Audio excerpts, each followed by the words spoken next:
All right, so our goal is to identify the bisector of ST, then find ST.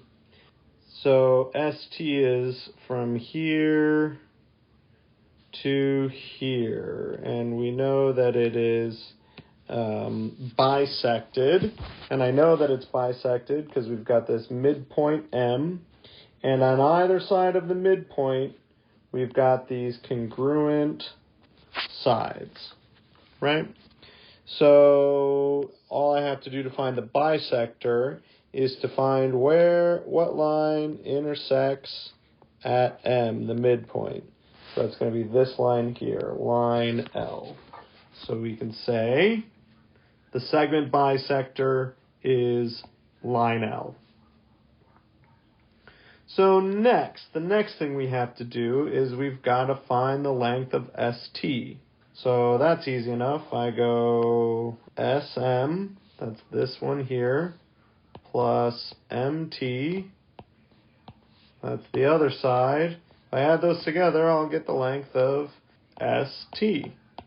And I can start plugging in what I know. I know SM is 3x minus 6, and I know MT is x plus 8, and we don't know ST, that's what we're looking for. But we've got these x's, and I don't know what x is.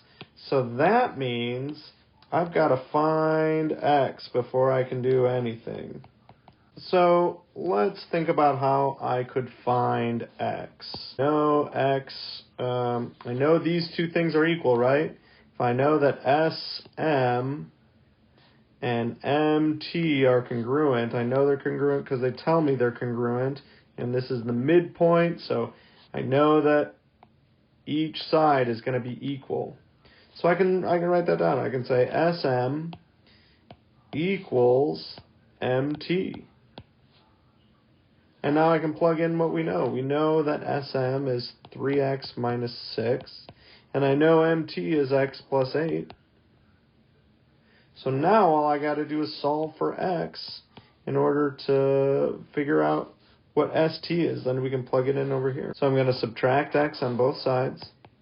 So x minus x cancels out, leaves me with 8. 3x minus x leaves me with 2x.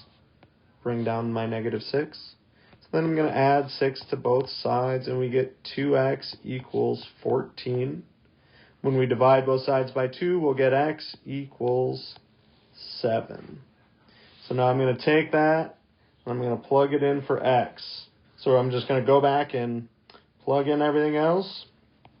So 3 times 7 minus 6 plus 7 plus 8 equals ST.